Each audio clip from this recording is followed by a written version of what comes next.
মহাবিশ্বে এমন কিছু একটা হবে যাতে এই পৃথিবীর গতির মধ্যে একটা পরিবর্তন আসবে, না হলে একদিন কেমন করে 1 বছরের সমান হতে পারে। সাহাবীরা প্রশ্ন করলেন, ইয়া রাসূলুল্লাহ, আমরা তখন নামাজ কেমন করে পড়বো? নবীজি বললেন, অনুমান করে পড়ে নিবে, তোমরা এস্টিমেট করে করে অনুমান করে পড়ে নিবে যে কতটুকু সময় পর পর ওয়াক্ত হচ্ছে। তার মানে সাহাবীরা নামাজে তখনও সচেতন ছিলেন। তারপর দেখেন, ওয়ায়াতাকারাবু জামান, নবী যেটাও বলছেন, দ্বিতীয় দিনটা হবে এক মাসের সমান, আর তৃতীয় দিনটা হবে 1 সপ্তাহের সমান, বাকি দিনগুলো হবে তোমাদের দিনের মতোই। এটা হবে, বিশ্ববাসী দেখবে এগুলো। বিশ্বের সামনে ভয়ঙ্কর কিছু ঘটনা ঘটা এখনো বাকি আছে। বিশ্বটা এমন থাকবে না, এখন যা দেখছেন সব এমন থাকবে না। নবীজি বলছেন, জ্ঞান উঠে যাবে যখন, এটা উঠে যাচ্ছে দিন দিন। মানুষকে এখন শেখানো হচ্ছে মানুষ বানর থেকে সৃষ্টি হয়েছে। এগুলো জ্ঞান, এগুলো জ্ঞান। ইসলামের জাজল্যমান ইতিহাসগুলোকে মানুষ ভুলে যাচ্ছে, এগুলো জ্ঞান। শেখানো হচ্ছে মানুষকে যে পর্দা এগুলো কুসংস্কার, পর্দা কি কুসংস্কার, এগুলো জ্ঞান।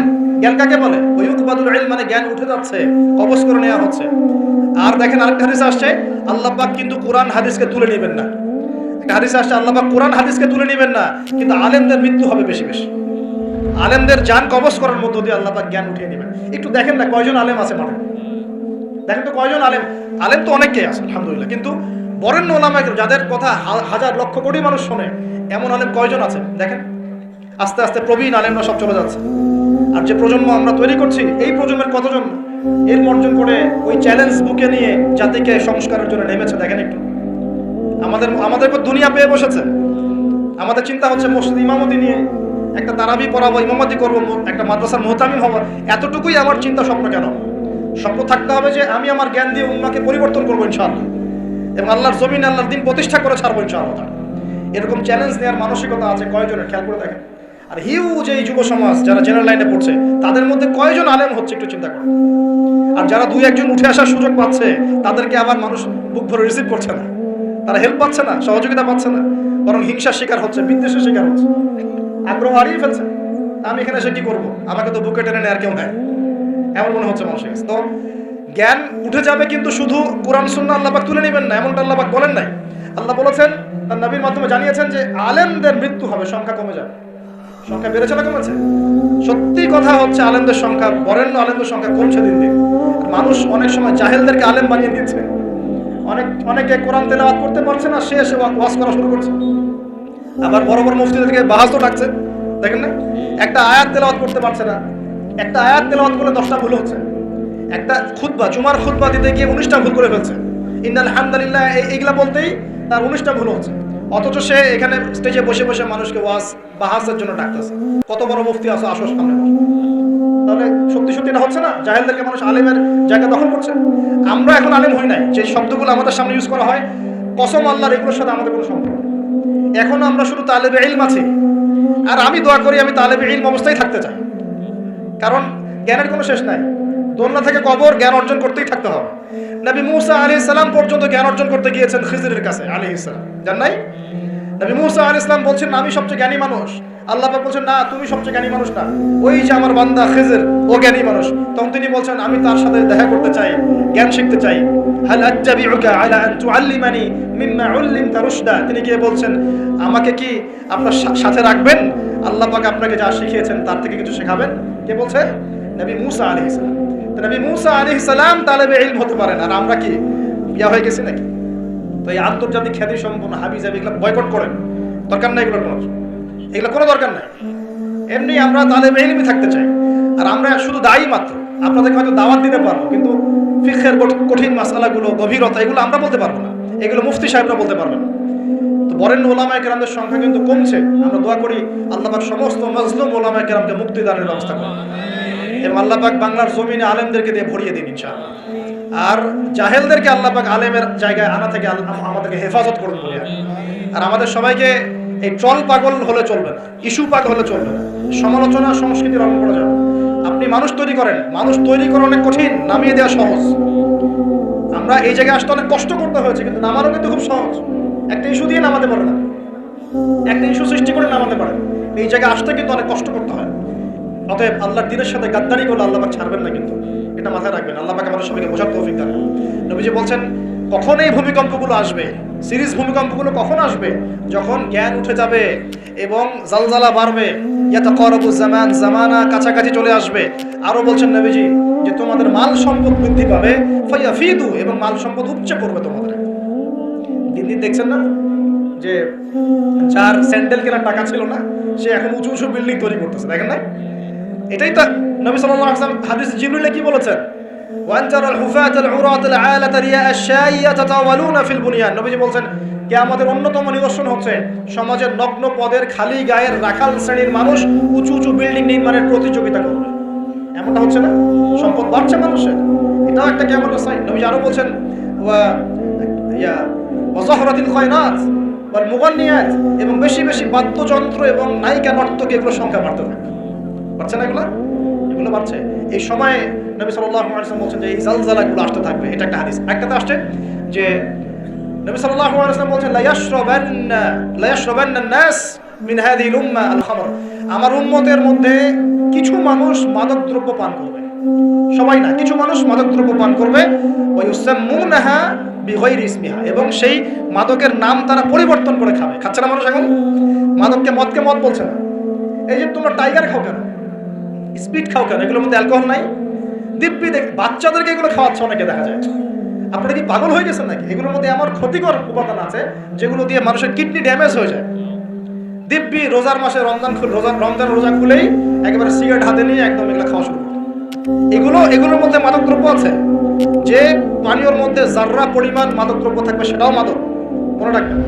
স্মোক করো, স্মোকটাকে অনেকে মাদক মনে করে না, তাই না? স্মোকিংটাকে অনেকে মাদক মনে করে না, মনে করে মাকরু মনে হয়।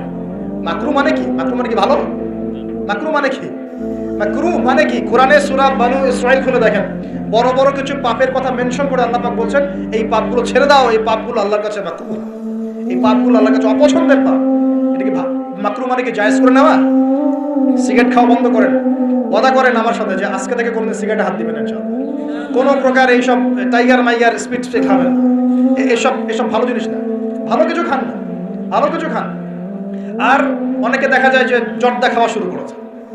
কেন? এটা কি সুন্নত নাকি? কি দরকার আছে ভাই? এতটুকু খাইলে হয়তো নেশা হয় না, বুঝলাম। এতগুলো জর্দা একবারে খান দেখি, খাওয়া যাবে? খামরের মূলনীতি কি? যার বেশি খেলে নেশা হয় তার অল্প খাওয়া হারাম। মনে করেন এখানে যতটুকু পানি আছে, এতটুকু খেলে, এতটুকু মাদক খেলে কারো নেশা হচ্ছে না, কিন্তু এতটুকু খেলে নেশা হচ্ছে। তার মানে কি এতটুকু খাওয়া জায়েজ, এতটুকু খাওয়া হারাম, নাকি পুরোটাই হারাম? এটা বোঝার জন্য কি মুফতি হওয়ার দরকার আছে? আপনি বুঝতে পারছেন?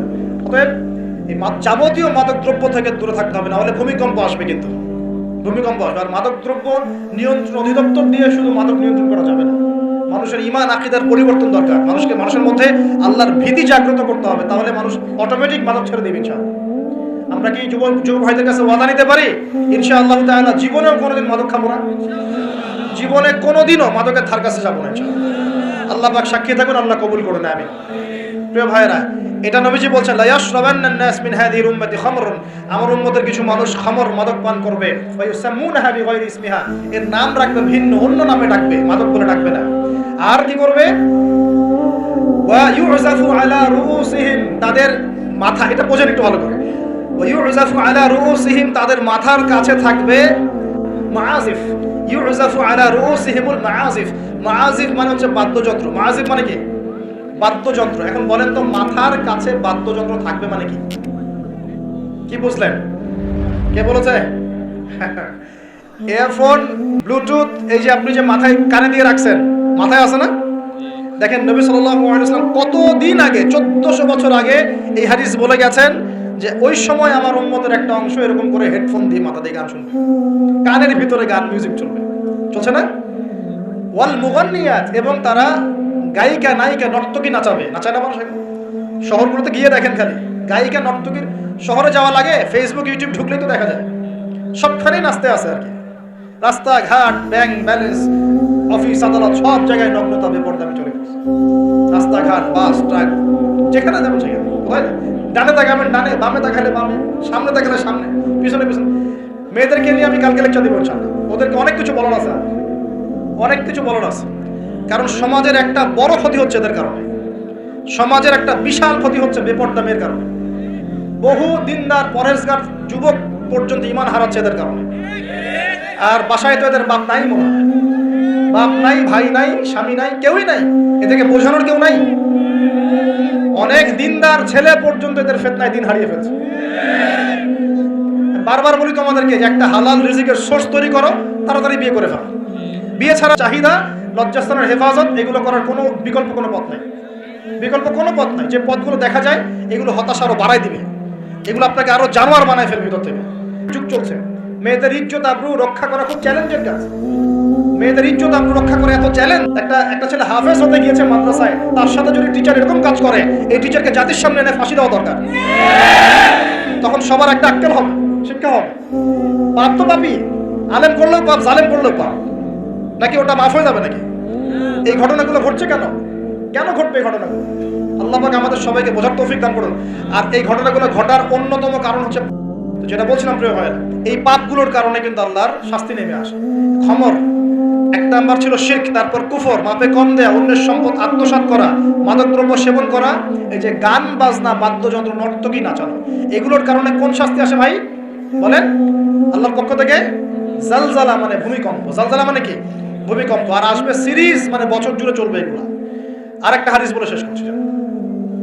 ও আচ্ছা, এর পরিণতিটা বলে নেই। নবীজি বলছেন ওয়াজআলুল্লাহু মিনহুমুল কিরাদাতা ওয়াল খানাজির, যারা এই কাজগুলো করবে, মানে মাদক খাবে, নাম চেঞ্জ করবে, যারা বাদ্যযন্ত্র নিয়ে রাত কাটাবে, যারা নর্তকী নাচাবে, আল্লাহ রাব্বুল আলামিন এদেরকে একদিন সকালবেলা বানর আর শুয়োর বানিয়ে দিবেন। আর ওয়ায়াখসিফুল্লাহু বিহিমুল আরদ, আল্লাহ পাক জমিন সহ ওদেরকে ধসিয়ে দিবেন। এই যে ভূমিধস। আরেকটা হাদিস আসছে তিরমিজির মধ্যে, 2211 নম্বর হাদিস। নবী সাল্লাল্লাহু আলাইহি ওয়াসাল্লাম বলেছেন, এটা শেষ হাদিস আজকে আমাদের লেকচারে। নবীজি বলছেন, বলেন সাল্লাল্লাহু আলাইহি ওয়াসাল্লাম, নবীজি বলছেন যে যখন তুখিযাল ফাইউদুলান, একটু ভালো করে হাদিসটা শুনবেন, একটু বড় হাদিস। এই হাদিসটা আমাদের আজকের পুরো জিনিসটার কনক্লুশন নিয়ে আসবে। কোন কোন পাপগুলো ছাড়লে পরে আমরা আল্লাহর আযাব ছাড়তে পারবো, গজব থেকে বাঁচতে পারবো, আর কোন কোন পাপে লিপ্ত থাকলে পরে আল্লাহর গজব আসবেই, কোনো মাফ নাই। শেষ হাদিস মনোযোগ দিয়ে শুনুন। নবী সাল্লাল্লাহু আলাইহি ওয়াসাল্লাম বলেছেন, ইযা তুখিযাল ফাইউদুলান, যখন দেখা যাবে যে গনিমতের মাল বা রাষ্ট্রীয় সম্পদ যেগুলো আছে, বুঝতে পারছেন, গনিমতের মাল, রাষ্ট্রীয় সম্পদ, এগুলোকে মানুষ ব্যক্তিগত সম্পদ মনে করে খাওয়া শুরু করবে। হয়েছে কি হয় নাই? কথা বলেন। এই সিচুয়েশন আসছে কি আসে নাই? একটা হাতি আসতে থাকে উপর থেকে, হাতি আস্তে আস্তে আস্তে আস্তে মাসি হয়ে যায়, হয় না? এটা হয় কি না? এটার শাস্তি সম্পর্কে আল্লাহ পাক অন্য জায়গায় বলেছেন, এবং নবী হাদিসও বলেছেন যে যা আত্মসাৎ করবে সেটা কিয়ামতের দিন তার ঘাড়ে চাপিয়ে দেওয়া হবে। কিয়ামতের মাঠে উঠে দেখবেন বহু মানুষ কাঁধের মধ্যে রিলিফের টিন নিয়ে বসে আছে, বহু মানুষ কাঁধের মধ্যে রিলিফের গম নিয়ে বসে আছে, বহু মানুষ কাঁধের মধ্যে দেখবেন যে বন্যার্তদের ত্রাণের যে কম্বল, এই যে ত্রাণের বিষয়গুলো কাঁধে নিয়ে বসে আছে, রাস্তার কন্ট্রাক্টরের টাকা পয়সা কাঁধে নিয়ে বসে আছে, বহু মানুষের কাজ করবে। এটা হবেই। নবীজি বলেছেন যে যা আত্মসাৎ করবে। নবীজি হাদিসে বলেছেন কেউ গরু নিয়ে থাকবে, গরু, কেউ ছাগল নিয়ে থাকবে, ছাগল। বিশ্বাস করছেন না? হাদিসে গরু ছাগল কথাই আসছে, যে কেউ দেখা যাবে কাঁধের মধ্যে গরু নিয়ে আছে, কেউ উট নিয়ে আছে, কেউ ছাগল নিয়ে আছে। নবীজি বলছেন তোমরা পরকালের ওই দিন আসার আগেই যার যার হক তাকে দিয়ে দাও, দিয়ে বেঁচে যাও। যার যার হক তাকে বুঝাই দিয়ে বেঁচে যাও, বলো খালাস, যার যার হক তাকে দিয়ে দিলাম, যাও বাবা। ইযা তুখিযাল ফাইউদুলান, যখন এরকম গনিমতের মালকে ব্যক্তিগত সম্পদ রূপে ব্যবহার করা হবে, ওয়াল আমানাতু, এবং আমানতকে, ওয়াল আমানাতু মাগরামান, আমানতটাকে মাগনামান মানে গনিমত মনে করা হবে, আমানতটাকে গনিমত মনে করা হবে। ওয়াল আমানাতু মাগনামান, আমানতকে গনিমত মানে আমানত রাখা হয়েছে, ও খেয়ানত করে ফেলবে, রুটি পড়ে খেয়ে ফেলবে। এটা হচ্ছে কি না? সবচেয়ে সেরা আমানত আমাদেরকে আল্লাহ দিয়েছেন ইসলাম, আমরা সেই ইসলামের সাথে খেয়ানত করছি কিনা বুঝতে পারছেন না? একজন আলেমকে আল্লাহ পাক আমানত দিয়েছেন দ্বীনের জ্ঞান, সে জ্ঞানের সাথে খেয়ানত করছে কিনা? একজন ক্ষমতাসীনকে আল্লাহ পাক দিয়েছেন ক্ষমতা, সে ক্ষমতা দিয়ে খেয়ানত করছে কিনা? একজন পরিবারের কর্তাকে আল্লাহ পাক পরিবার দিয়েছেন, সে পরিবারের মধ্যে খেয়ানত করছে কিনা? সবাই সবার জায়গাতেই খেয়ানত করছে। আল্লাহ পাক আমাদেরকে বোঝার তৌফিক দান করুন। 3 নাম্বার নবীজি বলেন ওয়াল যাকাতু মাগরামান, যখন যাকাতটাকে মানুষ বোঝা মনে করা শুরু করে, যাকাত দিতে চায় না মানুষ, যাকাত নাম শুনলেই দৌড় দেয় পিছন থেকে, যাকাত দিতে চায় না, নামাজ পড়ে যাকাত দিতে চায় না। আল্লাহ পাক আমাদের সবাইকে যাকাত দেওয়ার তৌফিক দান করুন। ওয়া তুউল্লিমা লিগাইরিদ দ্বীন, এটা চমৎকার। নবীজি বলছেন যখন ধর্ম বিবর্জিত শিক্ষা চালু হবে, বুঝতে পারেন না, ধর্ম আলাদা শিক্ষা আলাদা চালু হয়েছে কি হয় নাই? সারা বিশ্বে হয়েছে কি হয় নাই? ধর্ম আলাদা শিক্ষা আলাদা। ধর্ম বিবর্জিত শিক্ষা যখন চালু হবে, এবং এবার শোনেন নবীজি বলছেন একজন পরিবারের কর্তা তার স্ত্রীর আনুগত্য করবে। ফ্যামিলিস্ট রেভলিউশন মানে স্ত্রীর আনুগত্য করবে পুরুষ, স্ত্রীর আঁচল ধরে বসে থাকবে পুরুষ। শুধু তাই না, ওয়াক কওম্মা, এবং তার মায়ের সাথে খারাপ ব্যবহার করা শুরু করবে। মাকে প্রাধান্য না দিয়ে বউকে প্রাধান্য দিবে এবং তার আঁচল ধরে বসে থাকবে। এই সময় আসে নাই? আচ্ছা, হিসাব করতে থাকেন, মিলাতে থাকেন। নবীজি বলছেন ওয়াদনা সাদিকা, বন্ধু বান্ধবদেরকে কাছে টেনে নিবে, বন্ধু বান্ধবদেরকে কাছে টেনে নিবে। ওয়াকসাবা, এবং তার বাবাকে দূরে ঠেলে দেবে। হয়েছে কি হয় নাই? যুবকরা বলো, এটা হয় নাই? বাবাকে দেখলে কয়েকটা সালাম দেয়, বাবার সাথে কতজনের ভালো সম্পর্ক আছে? বন্ধুর সাথে যা বাবার সাথে তা নয়। অথচ বাবা এবং ছেলের সম্পর্ক হওয়া উচিত বন্ধুত্বপূর্ণ। তোমার সবচেয়ে সেরা বন্ধু হবে তোমার বাবা, তোমার সবচেয়ে সেরা বান্ধবী হবে তোমার মা এবং তোমার বোন। মায়ের সাথে ছেলের সম্পর্ক দূরত্ব, বাবার সাথে ছেলের সম্পর্ক দূরত্ব, এগুলো হচ্ছে না? এটা নবীজি বলেছেন। আর বলছেন, এবার শোনেন, ওয়াজহরাতিল আসওয়াতু ফিল মাসাজিদ, মসজিদগুলোর মধ্যে হট্টগোল শোরগোল বেড়ে যাবে। বাড়ে না? মসজিদ এখন হইহুল্লাহ হয় না? মসজিদের মধ্যে হকি স্টিক নিয়ে মারামারি হয়েছে, আমি নিজে দেখেছি। দুই দল কমিটি আধিপত্য বিস্তারকে নিয়ে একদম হকি স্টিক নিয়ে আসছে মসজিদে মারার জন্য, এরকম হয়েছে। আরো অনেক জঘন্য ঘটনা ঘটে, আল্লাহ মাফ করুক। তারপর নবীজি বলছেন ওয়াসাদা কাবিলুহু ফাসিকুন, একটা কবিলা বা একটা গোত্রের নেতৃত্ব দিবে একজন ফাসিক ব্যক্তি। এমন হচ্ছে কি হচ্ছে না? হচ্ছে। ওয়াসাদা কাবিলুহু ফাসিকুহুম, তাদের মধ্যে যে ফাসিক সে দিবে নেতৃত্ব। নাউযুবিল্লাহ।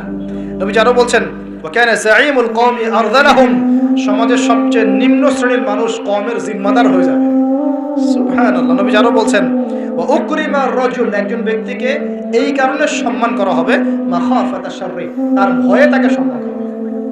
একজন ব্যক্তিকে তার ভয়ে, তার ক্ষমতার ভয়ে, তার টাকার ভয়ে, তার ক্ষমতার ভয়ে, তার জনবলের ভয়ে তাকে সম্মান করা হবে। এমনটা হচ্ছে না? হচ্ছে।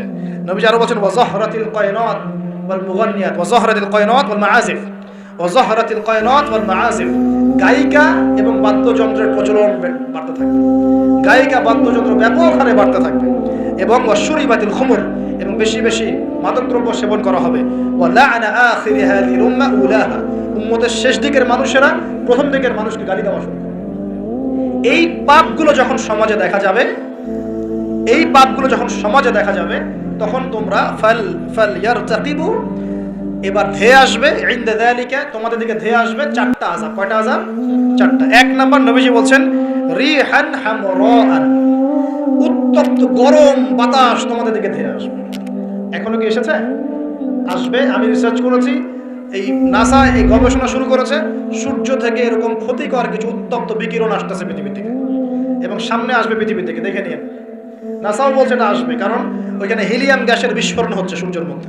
ওখান থেকে এমন উত্তপ্ত কিছু আসবে যেটা পৃথিবীকে ধেয়ে নিয়ে আসবে। আল্লাহ মাফ করুন। রিহান হামরা, নবীজি বলেছেন গরম উত্তপ্ত বাতাস তোমাদেরকে চাপিয়ে দেওয়া হবে। ওয়া জালজালাতা, এবং এই যে ভূমিকম্প আল্লাহ চাপিয়ে দিবেন এই পাপগুলোর কারণে।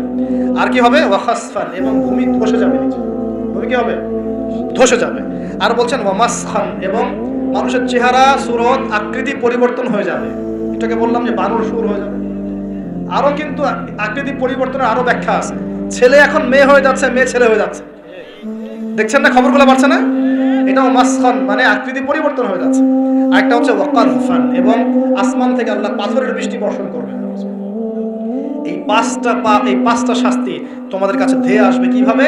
একটা তসবিহ দানা ছিঁড়ে দিলে যেভাবে টপ টপ করে সব পড়ে যায় পুঁথিগুলো, এত দ্রুত এই ফিতনাগুলো আসতে থাকে। তাহলে ভাই কোন কোন পাপ শিখলাম? আজকের এই ছোট্ট আলোচনা আমরা শিখলাম যে শুআয়ব আলাইহিস সালামের কওমকে সর্বপ্রথম ধ্বংস করা হয়েছে ভূমিকম্প দিয়ে। যে ভূমিকম্প আমরা এখন আমাদের সামনে দেখছি, এবং আশঙ্কা করা হচ্ছে বাংলাদেশের দিকেও বড় কোনো ভূমিকম্প, এটা আশঙ্কা করা হচ্ছে। এবং ভূমিকম্প প্রবল এলাকাগুলোর মধ্যে সিলেটও আছে। সিলেট, চট্টগ্রাম, এই বারমার এই রুট আছে, এদিকে রংপুর, ঢাকা তো এগুলো আছেই। এবং সবচেয়ে বেশি ক্ষতির মধ্যে পড়তে পারে ঢাকা শহর। আল্লাহ না করুক তো দোয়া করছে, কিন্তু পাপ তো ঠিকই করছে। আল্লাহ না করুক যদি এরকম 5 থেকে 6 মাত্রাটা কোনো ভূমিকম্প হয়েছে, এর উৎপত্তি স্থল বাংলাদেশের কাছাকাছি, তাহলে দেখবেন আল্লাহ না করুন লক্ষ লক্ষ মানুষ মারা যাবে না। আল্লাহ আমাদেরকে হেফাজত করুন, আল্লাহ আমাদেরকে বাঁচান। প্রিয় ভাইরা, তবে আমরা শিখলাম শুআয়ব আলাইহিস সালামের কম কোন কোন পাপ করেছিল যার কারণে এই আযাব আসছে। এক নাম্বার শিরকের পাপ করেছে। কি পাপ বলেন? আমরা আল্লাহর কাছে তওবা করছি, আল্লাহ আমরা যত রকম শিরকের পাপে ছিলাম আল্লাহ তোমার কাছে তওবা করলাম এবং আজীবন শিরক মুক্ত আমল নিয়ে চলবো ইনশাআল্লাহ। দুই নাম্বার, তারা কুফরি করতো, আমরা সমস্ত কুফরি থেকে আল্লাহর কাছে তওবা করছি, আল্লাহ আমাদেরকে কুফরি মুক্ত আমল করার তৌফিক দান। তিন নাম্বার, তারা মাপে কম দিত। আমরা যারা ব্যবসা করব বা অর্থনৈতিক জীবন চালাবো কোনোদিনও মাপে কম দেবো না ইনশাআল্লাহ। আল্লাহ আমাদেরকে হেফাজত করুন, বোঝার তৌফিক দান। চার নাম্বার, তারা পাপ করেছিল অন্যের সম্পদ অন্যায়ভাবে আত্মসাৎ করতো, এই কাজটা আমরা করতে যাবো না ইনশাআল্লাহ। আল্লাহ পাক আমাদেরকে হেফাজত করুন বলি আমি। আর এই উম্মতে মুহাম্মাদি আর কি কাজ করবে যার কারণে এই পাপ আসবে? এক নাম্বার হচ্ছে তারা কি করবে? রাষ্ট্রীয় গনিমতের মালগুলোকে নিজের করে ভোগ করা শুরু করবে। আল্লাহ আমাদেরকে এই দুর্নীতি থেকে বাঁচাক বলি আমি। আর কি করবে? তারা আমানত রাখা হলে লুটপাট করে খেয়ে ফেলবে। আল্লাহ পাক আমানতের খেয়ানত করা থেকে আমাদেরকে বাঁচাক। আর কি করবে? তারা যাকাতটাকে বার্ডেন মনে করবে, যাকাত দিতে চাবে না। আল্লাহ আমাদেরকে যাকাত দেওয়ার তৌফিক দান করুন। আর কি করবে? তারা ধর্ম বিবর্জিত জ্ঞান শিক্ষা করবে। আল্লাহ পাক আমাদেরকে ধর্মীয় জ্ঞান শেখার তৌফিক দান। আর কি করবে? 5 নাম্বার, তারা এই বাড়ির পুরুষরা মেয়ে স্ত্রীদের আঁচল ধরে বসে থাকবে, মাকে কষ্ট দিবে। আল্লাহ পাক আমাদেরকে মায়ের হক আদায় করার তৌফিক দান। আল্লাহ পাক সবার হক আদায় করার তৌফিক দান করুন, স্পেশালি মায়ের হক আদায় করার তৌফিক দান করুন। আর কি করবে? সে বন্ধু বান্ধবদেরকে কাছে টেনে নেবে, নিয়ে বাবার সাথে খারাপ ব্যবহার করা শুরু করবে। আল্লাহ পাক আমাদের সবাইকে পিতাদেরকে সম্মান করার তৌফিক দান। আর কি করবে সে? বলেন আমার সাথে, ভুলে গেছেন? আর কি করবে? তারপরে সমাজের যে ব্যক্তি সবচেয়ে ফাসেক সে সমাজের নেতৃত্ব দিবে। আল্লাহ পাক এরকম ফাসেকদের নেতৃত্ব থেকে আমাদেরকে বাঁচান। সমাজের সবচেয়ে নিম্ন শ্রেণীর মানুষ জিম্মাদার হয়ে যাবে সমাজের, এখান থেকে আল্লাহ পাক আমাদেরকে বাঁচান। মানুষ সম্মান করবে মানুষকে ভয় করে, আল্লাহ পাক মন থেকে সম্মান করার তৌফিক দান এবং সম্মান পাওয়ার যোগ্য হওয়ার তৌফিক দান। আর কি করবে? তারা মাদকদ্রব্য পান করা শুরু করবে। আল্লাহ পাক আমাদের সবাইকে মাদকদ্রব্য ছেড়ে দেওয়ার তৌফিক দান। আর কি করবে? তারা মেয়ে নর্তকী নাচাবে, গায়িকা নর্তকী নাচাবে। এসব গায়িকা নর্তকী থেকে আল্লাহ আমাদেরকে বাঁচান। আর কি করবে? তারা কানের উপরে বাদ্যযন্ত্র প্লে করবে, মানে বাদ্যযন্ত্র নিয়ে সময় কাটাবে। আল্লাহ পাক আমাদেরকে সমস্ত বাদ্যযন্ত্র ত্যাগ করার তৌফিক দান। এবং শেষ জামানার মানুষরা প্রথম জামানার মানুষকে অভিশাপ দিবে। আল্লাহ পাক আমাদেরকে সফে সালেহিনের মতো মানুষ হওয়ার তৌফিক দান। এবং সর্বশেষ যে বিষয়টা সেটা হলো যে মাদকদ্রব্য পান করে এর নাম রাখবে ভিন্ন। যখন এমন কাজ মানুষ করবে তখন ধেয়ে আসবে গরম বাতাসের আযাব, ভূমিকম্প, জালজালা, সিরিজ ভূমিকম্প, আরো ধেয়ে আসবে মহামারী, আরো ধেয়ে আসবে খসফন, মানে একদম ধসে যাবে জমি, কযফান, আকাশ থেকে পাথর বর্ষণ, মাসখান এবং চেহারা বিকৃতি। আল্লাহ রাব্বুল আলামিন আমাদের সবাইকে আল্লাহ পাকে নিজ অনুগ্রহে মাফ করে দেন এবং এই ধরনের পাপ থেকে বেঁচে থাকার তৌফিক দান করেন। যে পাপগুলো করলে আল্লাহর আযাব নেমে আসে, এই পাপগুলো থেকে আল্লাহ আমাদের সবাইকে হেফাজত করেন বলে আমিন। আকুলু কওলি হাযা আস্তাগফিরুল্লাহ লি ওয়া লাকুম ওয়া লিসাইরিল মুসলিমিন। বারাকাল্লাহু লানা ওয়া লাকুম বিল আয়াতিল হাকীম ইন্নাহু তাআলা জাওয়াদুন কারীম ওয়া রাউফুর রহিম।